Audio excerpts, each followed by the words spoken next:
So, yes, Aisha was 9 years old when Muhammad did stuff to her. We'll put it like that. So, I want to preface this video by saying this is not a falsification of Islam. To say that because Aisha was 9 and Muhammad, did things to her, to say therefore because of that Islam is false, that's a non sequitur. That's not a true conclusion. That conclusion is retarded. Anyone who comes out and says, Islam's not true because Aisha was 9, they're dumb. Okay? My point here is mostly to point out the lying Muslim leaders do, because they're trying to say, oh, alhamdulillah, Aisha was not 9. Aisha was not 9. Aisha was a full-grown woman when Muhammad had married her and had intercourse with her. No, that's not true. That's not what the hadiths say.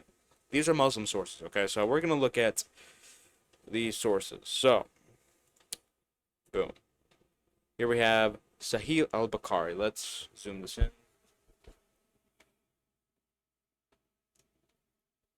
Alright, so Sahih al-Bukhari 3894. You can look this up if you want. This is from sunnah.com. Muslim sources. So, let's see. So you read here, blah, blah, blah, blah, blah.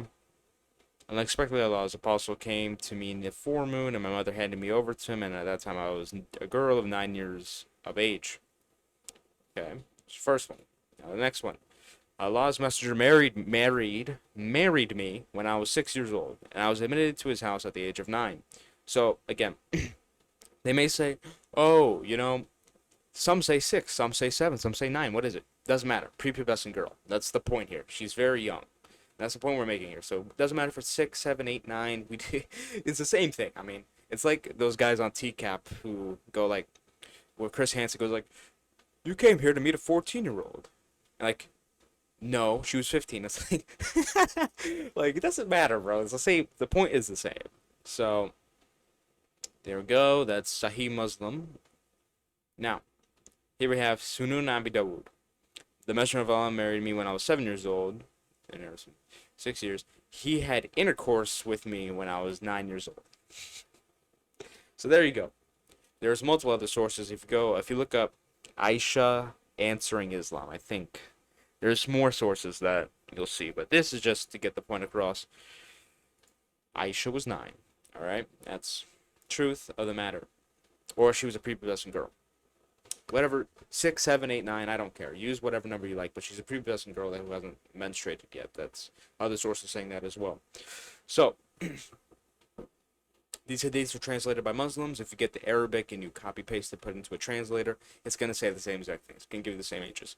So, I'll quickly address something. So, what I've seen Muslims do in response to this a lot is they say, oh, well, Rebecca was 3 years old when Isaac married her. Now, there's a few problems with saying this. So, first of all, even let's say that's true, which I don't agree with. I'm going to get to that, to the second point. But first of all, if that's true, that doesn't really matter. Now, some of you be like, what do you mean? And it's like, Isaac is not the main subject of our religion. We don't look at Isaac like, this is our holy example. We have to be like Isaac. No, no, no. That's not how we look at Isaac. That's not how we look at any of these Old Testament, any of these prophets, except Jesus. Jesus is our example. Try to find something bad Jesus did.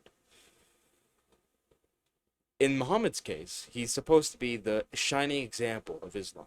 It says, you are the greatest example for humanity in the hadiths. And I think it says that in the Quran as well.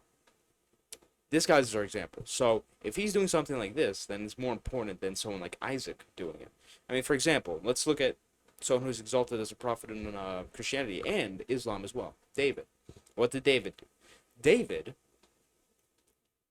slept with a married woman. She was married to another man. And then David slept with her. And then got her pregnant. Then he was like, well, this isn't good. So what he did was then he said the husband to war to be killed. He got killed. And then he married the woman who got pregnant as a widow. That's terrible. That's not a good thing. But we don't exalt David as the perfect example of humanity. That's not what we do. That's what we do for Jesus. So simply coming along saying, well, Isaac, it's like, okay, if Isaac did that, it doesn't really matter. We don't care. We don't exalt Isaac. If we don't exalt him, like what David did was bad, and we don't exalt him as perfect, so it doesn't really matter that much. Meanwhile, with Muhammad, they exalt him. Prime example for humanity. So If he does something that we consider bad, then that's important because he's the example. Now, I'm not fully convinced that Rebecca was 3. That seems to be, according to my small amount of research on the subject, that seems to be a Jewish interpretation from the Midrash. I'm not Jewish, so I don't care. Anyways, like I said, this is not a falsification of Islam. This video's purpose was not to say Islam is false because of this. No. This video is just to point out the lying Muslim leaders do regarding the subject. Aisha was a prepubescent girl when Muhammad married her. It doesn't falsify Islam, but if you're going to be a Muslim and if you're going to trust your prophets, you're going to have to say that this happened, first of all. Then you have to say Muhammad was the prime example of humanity because that's what the Quran says and the Hadith says. So this must be the example of humanity.